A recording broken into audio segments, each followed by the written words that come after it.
उनके प्रति संवेदना प्रकट करने के लिए यहाँ पर अनेक सारे लोग उपस्थित हुए हैं। मैं पूज्य पंडित प्रेम जी से निवेदन करता हूँ कि वे इस अवसर पर अपने कुछ भावांजलि प्रेषित करें।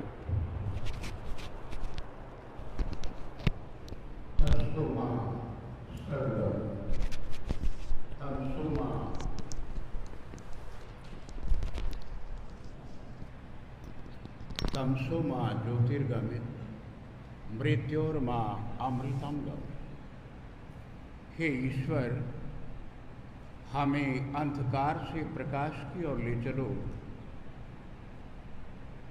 और अस्तो माँ सद्गमे, असत्य से सत्य की ओर ले चलो।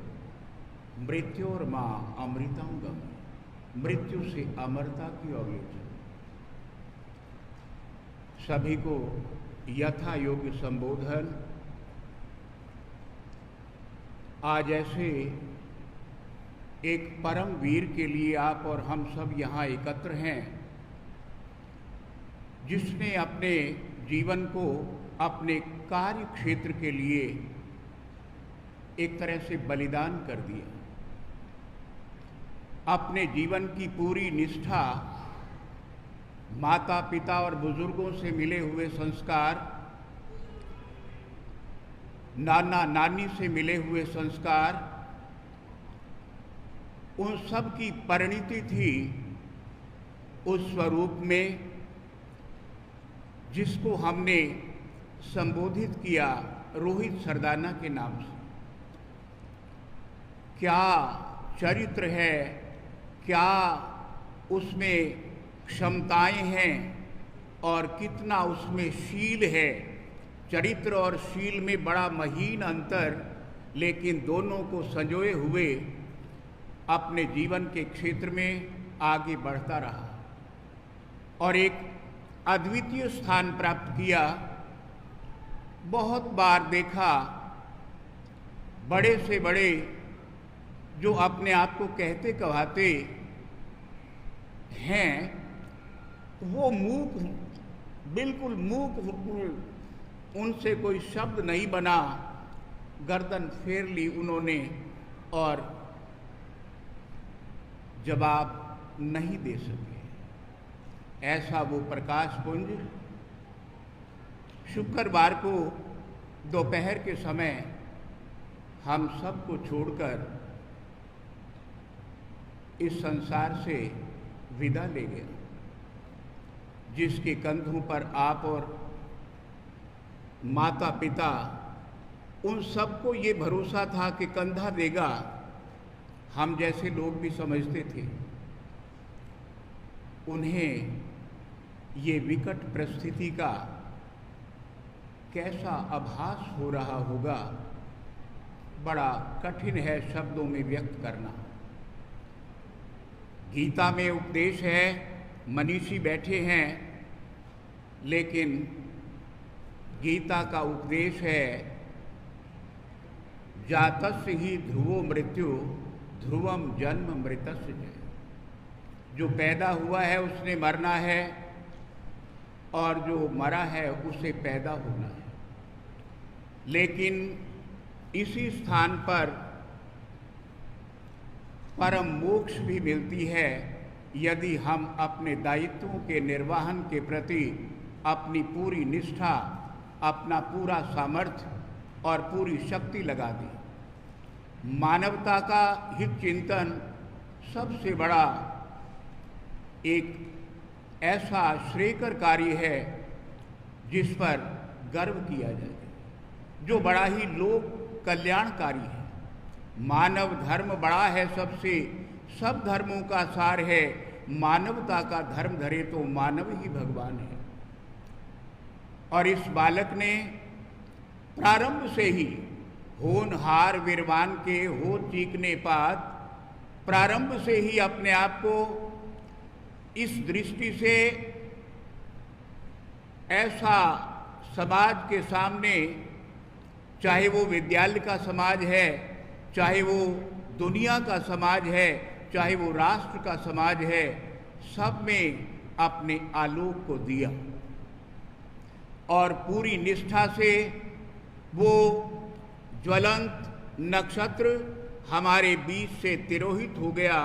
हम सब हाथ मलते रह गए और कुछ नहीं कर पाए। लेकिन श्रवण और श्रवणियाँ सब देखते हैं, दिन शुक्रवार है, बैसाख का महीना है, शुक्ल पक्ष है, चौथ है। 5 प्रकार की तिथियों में नंदा, भद्रा, जया, रिक्ता और पूर्णा। रिक्ता तिथि स्वयं को विमुक्त करके अपने दायित्वों का भले ही हम सामाजिक रूप में निर्वाहन अभी करना बहुत बाकी था। 2 बच्चियां हैं, पत्नी, पिता, माता, 2 भाइयों के परिवार, एक बहन, सब आज विलाप कर रहे हैं। सबका हृदय भर भर करके बाहर आ रहा है। लेकिन परितोष के अतिरिक्त इस समय कोई भी रामबाण हमारे लिए नहीं है। हमें परितोष करना पड़ेगा, उस प्रभु की इच्छा के आगे नतमस्तक होना पड़ेगा और ये कहना पड़ेगा कि हे प्रभु, ऐसे योग्य नवयुवक इस देश को चाहिए और इस देश को, इस हमारी मातृभूमि भारत को आप ऐसे सुयोग्य नौजवान प्रदान करते रहना जो अपने जीवन के साथ जिसने भी देखा, जिसके साथ भी जितना संबंध है, जिसने एक क्षण के लिए भी उसे सुना है, उसमें आत्मीयता का भाव जग गया है और वो रोहित को अपना मानता है। इसीलिए ये रिक्ति सारे देश में बनी। भारत के प्रथम राष्ट्रपति यानी कि प्रथम नागरिक, उन्होंने श्रद्धा सुमन अर्पित किए, प्रधानमंत्री जी ने किए, गृह मंत्री जी ने किए, रक्षा मंत्री जी ने, अन्य मंत्री समुदाय के बहुत से लोगों ने श्रद्धा सुमन अर्पित किए। जहाँ भी सुना गया वहीं चीत्कार, वहीं एक तरह से क्षति, वहीं पर एक तरह से रिक्ति, वहीं पर एक तरह से खला, और इसको हम आज इस परिणति के रूप में देख रहे हैं। अनेकों मुख्यमंत्रियों ने श्रद्धा सुमन अर्पित किए, बात की, प्रधानमंत्री जी ने बात की, लेकिन क्या कर सकते हैं, उस प्रभु की इच्छा के आगे हमें नमन करना पड़ता है। प्रभु, और कभी गर्व तो कर सकते हैं, लेकिन गर्व भी नहीं किया, अहंकार तो बहुत दूर की बात है। अपने जीवन को भगवान को समर्पित करते हुए, यानी कि इंसानियत को, अपने जीवन को लगाए रखा, आगे बढ़ाए रखा और एक अद्वितीय स्थान। अनेक लोग हुए हैं, बड़े वर्चस्व वाले लोग भी हुए हैं, लेकिन उनके लिए 2 शब्द होते हैं, 2 लाइनें होती हैं। लेकिन यहाँ तो हर टीवी का चैनल, यहाँ तक कि देश और विदेश में ये एक चर्चा का विषय, और सब अपने आप को ठगा हुआ सा महसूस करते रहे। ऐसा आज हमारे सामने है। प्रभु उन्हें अपने चरणों में निवास दें और इस संसार में इस तरह के लोगों को अवश्य भेजते रहें। इन्हीं शब्दों के साथ श्रद्धा सुमन अर्पित। प्रभु परिवार को, हम सबको ये दुख वहन करने की शक्ति प्रदान करें। इन्हीं शब्दों के साथ ओम शांति शांति शांति।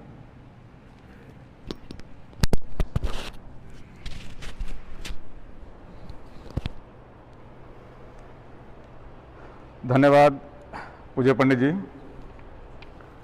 रोहित का जन्म 22 सितंबर 1979 को करनाल में हुआ। हम सब जानते हैं कि रोहित से 2 सदस्य घर में बड़े भाई श्री ललित जी, बहन हर्षा जी और छोटे भाई हितेश जी हैं। घर में माता जी पिताजी हैं। रोहित की 2 बहुत प्यारी प्यारी बेटियां हैं, 11 वर्ष की नंदिका और काशी 4.5 वर्ष की, जो ये तितली बन करके यहाँ घूम रही है, जिसको अभी कुछ भी नहीं पता। मैं पिछले 3 दिन से देख रहा हूँ उनको। वो दादाजी के पास आती है, हाथ मुट्ठियां बंद करती है और दादाजी को कहती है दादाजी आपको रंग लगाती हूँ।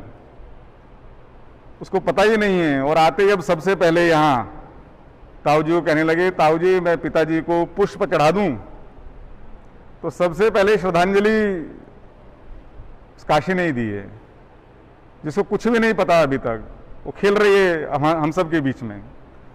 और प्रकृति ने ऐसा वज्रपात परिवार पर किया। लेकिन प्रकृति और भगवान को दोष नहीं दिया जा सकता है। हम सब जानते हैं कि इसी विद्यालय में 9वीं कक्षा तक उन्होंने पढ़ाई की।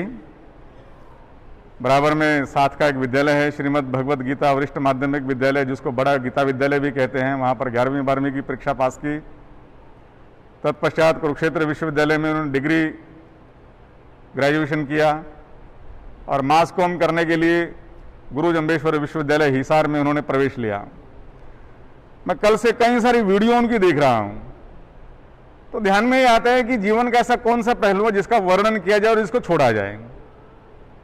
मेरी वाणी में ना तो वो शब्द हैं ना वो साहस है कि उनके व्यक्तित्व का उल्लेख कर सकूं। और सच मानिए हम सब जानते हैं कि पिछले 5, 6, 7 दिनों में जितने हम सब कार्यकर्ता, स्वयंसेवक, अन्य अन्य संगठनों के लोग बैठे हैं, तो कोई दिन ऐसा नहीं होगा जिस दिन ऐसा कोई दुखद समाचार ना मिलता होगा। भगवान से प्रार्थना करके सोते हैं कि ये भगवान सुबह उठेंगे तो कोई ऐसा समाचार ना सुनाए। लेकिन प्रतिदिन 2-3 ऐसे समाचार मिलते हैं जो असहनीय हैं। और ऐसा ये इस समय काल का चक्र चल रहा है। तो मैं अधिक समय नहीं लूँगा। श्री रोहित जी लगभग 20 वर्ष से पत्रकारिता के जगत में उन्होंने एक नाम अपना कमाया। कल अपने समाज के, शहर के एक बहुत बड़े प्रतिष्ठित सामाजिक कार्यकर्ता बाबूजी से मिलने के लिए आए, अपनी संवेदनाएं प्रकट करने के लिए आए।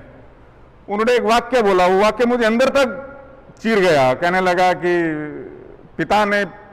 पुत्र ने पिता को जितना सुख दिया उससे कहीं अधिक दुख दे गया। ऐसा वो जो वाक्य जब मेरी कानों में पड़ा तो मुझे सहन नहीं हो पाया। तो 20 वर्ष का ऐसा उनका पत्रकारिता जगत का नाम, और पत्रकारिता जगत में जीवन मूल्य स्थापित करने का काम, पत्रकारिता जगत की एक लाइन जिन्होंने खड़ी की, ऐसे हमारे बीच में से रोहित जी चले गए। उनके प्रति संवेदना प्रकट करने के लिए मैं श्री अशोक चौधरी, डॉक्टर अशोक चौधरी जी से निवेदन करूंगा कि रोहित जी के हाथ की लिखी हुई एक कविता वो पढ़ेंगे। और अशोक जी से निवेदन कि 2 मिनट में अपनी भावांजलि प्रस्तुत करें।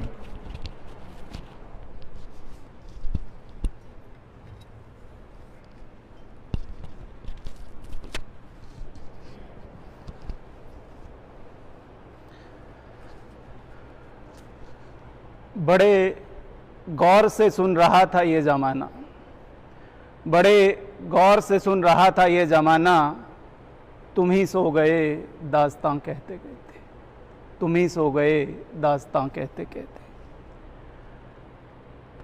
बहुमुखी एवं विलक्षण प्रतिभा के धनी कुरुक्षेत्र की इस पावन धरा के महान सुपूत, हरियाणा के गौरव, मां भारती के अनन्य भक्त, राष्ट्रभक्त, निडर पत्रकार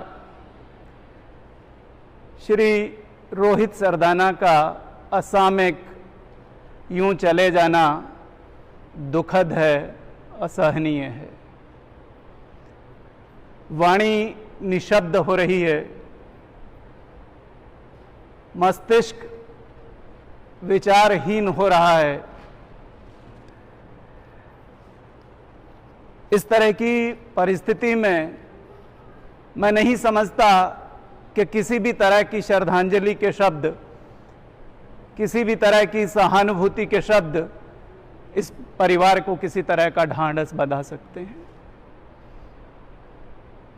परम आदरणीय श्री रतनचंद सरदाना जी, श्री रोहित सरदाना जी की माता जी, उनकी धर्मपत्नी, उनकी 2 मासूम बच्चियां, उनके ये भाई, उनके परिवार के सभी सदस्य, उनके दुख की कल्पना नहीं की जा सकती। ऐसा जान पड़ता है जैसे दुखों का पहाड़ टूट गया। अभी श्री प्रीतम जी बता रहे थे कल की घटना, जब कोई सज्जन वहां पर आए थे तो मैं भी वहां पर उपस्थित था, कि एक बेटे के होने का सुख क्या हो सकता है और दुख कितना बड़ा हो सकता है, ये आदरणीय सरदाना जी से ज़्यादा और कोई महसूस नहीं कर सकता। जिन बुलंदियों पर पहुंचे हुए उन्होंने रोहित सरदाना को देखा, जिसका गर्व उन्हें हर पल रहता था, और जिस तरह से अचानक वो छोड़ करके चले गए, ये असहनीय है। बहुत बार तो मन में ईश्वरीय व्यवस्था के प्रति भी प्रश्न चिन्ह पैदा होते हैं कि क्या वास्तव में ये भगवान का न्याय है। हालांकि भगवान की व्यवस्था के प्रति प्रश्न चिन्ह खड़ा करना हमारे अधिकार में नहीं है, हमें नहीं करना चाहिए, लेकिन ऐसे भाव ऐसी परिस्थितियों में मन में जरूर आते हैं। रोहित उन महान लोगों में से एक हैं जो मरने के बाद भी जिंदा रहते हैं। उन्होंने अपनी छोटी सी आयु में इतना ऊंचा स्थान बनाया जिसको पाने के लिए अनेकों मनुष्य अपना सर्वस्व जीवन लगा देते हैं, लेकिन वहां तक पहुंच नहीं पाते। मात्र 42 वर्ष की आयु में इतने बड़े पत्रकार बन गए, जिनको देखने के लिए, जिनको सुनने के लिए देश के लाखों करोड़ों युवा, सभी आयु वर्ग के लोग जो है टेलीविजन के सामने जुड़ करके बैठ जाते थे, उस दंगल को देखने के लिए, उस ताल ठोके को देखने के लिए। ऐसी महान आत्मा को हमारा शत शत नमन। मुझे अंग्रेजी के एक महान कवि, 16वीं शताब्दी के कवि हुए हैं जॉन डन, उनकी कविता है एक डेथ बी नॉट प्राउड, उसकी पंक्तियां याद आती हैं, क्योंकि मुझे ऐसा लगता है कि ऐसे महान व्यक्तियों को मृत्यु कभी मार नहीं सकती है। हम लोग जो है पुनर्जन्म में विश्वास करते हैं, हम केवल शरीर के नष्ट होने में विश्वास करते हैं, हम ये मानते हैं कि आत्मा कभी भी मरती नहीं है। तो वो कवि की 4 पंक्तियां मैं यहां पर पढ़ रहा हूं। डेथ बी नॉट प्राउड, मृत्यु को संबोधित करते हुए वो कहते हैं, death B not proud though some have called thee mighty and dreadful, for thou art not so. For those whom thou think thou do overthrow die not.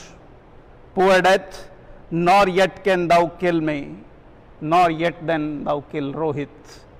तो मृत्यु को चुनौती देते हुए लिखा उस कवि ने कि तुम व्यक्ति को मार नहीं सकते हो, महान व्यक्तियों को जो है कभी समाप्त नहीं किया जा सकता, वो मरने के बाद भी जीवित रहते हैं। मैं नहीं समझता कि जिस किसी ने भी रोहित को टेलीविजन के ऊपर मंच पर बोलते हुए सुना, वो कभी उसको भूल पाएगा। हमारे तो दिमाग में लगातार पिछले 3 दिनों से रोहित की आवाज़ जो है गूंजती रहती है, सोते जागते वही दिखाई देते रहते हैं, उनकी आवाज़ गूंजती रहती है। रोहित को विद्यार्थी जीवन से ही वाद विवाद का बहुत शौक था और इसी शौक को उन्होंने व्यवसाय बना लिया। मैं अभी परसों न्यूज़ में देख रहा था, जी न्यूज़ के सुधीर चौधरी बता रहे थे कि उन्होंने रोहित के इस गुण को पहचाना कि इनमें वाद विवाद की एक अद्भुत प्रतिभा है, तो उसी के आधार पर उन्होंने ताल ठोक के और ये दंगल जैसे कार्यक्रम लिए। वे इस अद्भुत कला में प्रवीण भी थे और इसी निपुणता के दम पर अपनी अभूतपूर्व तार्किक शक्ति से और अपनी प्रभावी वाणी से आप बड़े बड़े नेताओं और वक्ताओं की बोलती बंद करवा दिया करते थे। ताल ठोके और दंगल जैसे यादगार कार्यक्रमों से आपने अपनी तर्कशीलता और वाक्पटुता का लोहा हमेशा मनवाया। राष्ट्र सर्वोपरि है, यह उनकी सोच थी। वो राष्ट्र को सबसे ऊपर सोचते थे। भारतीयता और अपनी संस्कृति और मूल्यों के प्रति उनका गहरा लगाव लाखों करोड़ों लोगों को प्रेरणा देता था और देता रहेगा। मेरा रोहित के साथ व्यक्तिगत संबंध भी रहा। मुझे सौभाग्य प्राप्त हुआ एक बार अपने कॉलेज मार्कंडा नेशनल कॉलेज में उन्हें मुख्य अतिथि के रूप में बुलाने का भी, जहां लोकतंत्र में युवाओं की भूमिका के ऊपर एक गोष्ठी करवाई गई थी। तो मेरी इच्छा थी कि रोहित जैसा प्रतिभाशाली युवा आए और वो मेरे महाविद्यालय के बच्चों के साथ संवाद करे। तो मुझे याद है, वो बच्चे महाविद्यालय के आज भी याद करते हैं जब उन्होंने मंच से खड़े होकर के ये बताया था कि मैं किसी ज़माने में देशभक्ति की कविताएं पढ़ा करता था। वो दो पंक्तियां उन्होंने वहाँ पर पढ़ी थी कि भरा नहीं जो भावों से, बहती जिसमें रसधार नहीं, वह हृदय नहीं वह पत्थर है जिसमें स्वदेश का प्यार नहीं। हर पल उनकी हर बात में इस तरह के विचार जो है सुनाई देते थे। रोहित सरदाना के जाने से लग रहा है जैसे मेरे परिवार का कोई अपना ही चला गया हो। देश और धर्म के लिए पत्रकारिता करने वाले रोहित भाई, आप बहुत याद आएंगे। आप हमेशा हमारे दिलों में रहेंगे। ईश्वर आपको अपने चरणों में स्थान दे और परिवार को इस असहनीय दुख को सहने की शक्ति दे। एक उन्हीं की कविता जो पिछले दिनों उनकी बेटी ने बोली थी और बहुत वायरल रही, अभी पिछले दिनों भी चल रही है, वो भी ज़रूर मैं, क्योंकि उसमें एक महत्वपूर्ण संदेश आज की परिस्थिति का है। समय का अभाव है, लेकिन 2 मिनट में मैं समाप्त करूंगा। बेटी नंदिका ने वो कविता जो है पढ़ी, आप सभी ने सुनी होगी। कुछ भी तो नहीं सीखा तुमने, कुछ भी तो नहीं सीखा तुमने, तुम फिर वैसे हो जाओगे। फिर दौड़ोगे दिन रात यूं ही, तुम फिर उत्पात मचाओगे, तुम फिर उत्पात मचाओगे। कारें लेकर दौड़ोगे, कारें लेकर दौड़ोगे, तुम काला आकाश बनाओगे। कंक्रीट के जंगल के राजा, तुम जंगल तक घुस जाओगे, तुम जंगल तक घुस जाओगे। आधे की भूख, आधे की होगी भूख तुम्हें, आधे की होगी भूख तुम्हें, तुम पूरा ही बनवाओगे। क्वारंटीन तुम्हें नहीं है भाया, तुम वीकेंड का जश्न मनाओगे, तुम वीकेंड का जश्न मनाओगे। फिर प्यास बढ़ेगी थोड़ी सी, फिर प्यास बढ़ेगी थोड़ी सी, तुम फिर यमुना पी जाओगे। फॉरेन ट्रिप वाले पैसे से तुम जंगल रौंद के आओगे। आखिरी पंक्तियां ध्यान देने की हैं। वक्त कहां वापस आता है, वक्त कहां वापस आता है, तुम पीछे ही पछताओगे। इस वक्त से सबक ले लो वरना इस वक्त से ही तुम जाओगे, इस वक्त से ही तुम पछताओगे। उनकी ये पंक्तियां उनके ही जीवन पर जो है सार्थक सिद्ध हो रही हैं। एक छोटा सा संदेश मुझे पढ़ने का आदेश हुआ है। उनकी भाभी मैडम वंदना जी जो हैं, उनके मामा जी का ये छोटा सा संदेश है। वो स्वयं इसको पढ़ना चाहते थे लेकिन वो ऐसा नहीं कर पाए बहुत ज़्यादा भावुक होने की वजह से, तो मुझे आदेश दिया गया कि मैं उनका संदेश आपके सामने रखूं। आकाश बता क्या बात हुई। मैं उनका थोड़ा सा परिचय आपको दे दूं। श्री BR सीकरी जी जो कि इंडस्ट्रियलिस्ट हैं गुरुग्राम में, और आनंद मूर्ति गुरु माँ के वो जो है अनुयायी हैं, और उन्होंने अपने माध्यम से गुरु माँ का आशीर्वाद और सहानुभूति जो है वो भी परिवार के लिए प्रेषित की है। आकाश बता क्या बात हुई, क्यों धैर्य तुम्हारा टूट गया। सीने में गगन के छेद हुआ, एक और सितारा टूट गया। पथिक जी की ये पंक्तियां याद आ रही हैं। रोहित जैसा होनहार, निडर, निर्भीक, पारदर्शी चरित्र का व्यक्तित्व कैसे जा सकता है। अपनी खिलखिलाती बगिया को छोड़कर वो ऐसे कैसे जा सकता है। मृत्यु सत्य है और शरीर नश्वर है। यह जानते हुए भी अपनों के जाने का हम सभी को बेहद दुख होता है।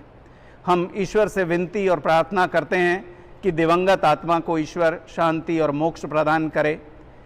उन्होंने लिखा है कि वो चाहते थे कि वो वीडियो के माध्यम से ये उद्गार प्रस्तुत करें, लेकिन उन्होंने कहा कि मेरी जीवा जो है बोलने के लिए ये शब्द तैयार नहीं है। प्रिय रोहित जी के निधन पर मुझे निजी तौर पर बहुत ही दुख हुआ, क्योंकि उनका प्यार हमेशा बड़े स्नेहात्मक तरीके से मिला। वो सरलता एवं सौम्यता की प्रतिमूर्ति थे। वह काफ़ी वर्षों से पत्रकारिता की सेवा में लगे हुए थे। मैं सीकरी परिवार की ओर से उनको विनम्र श्रद्धांजलि अर्पित करता हूँ। इन्हीं शब्दों के साथ मैं अपनी तरफ से भी श्री रोहित सरदाना जी को श्रद्धांजलि अर्पित करता हूँ, श्रद्धा सुमन अर्पित करता हूँ।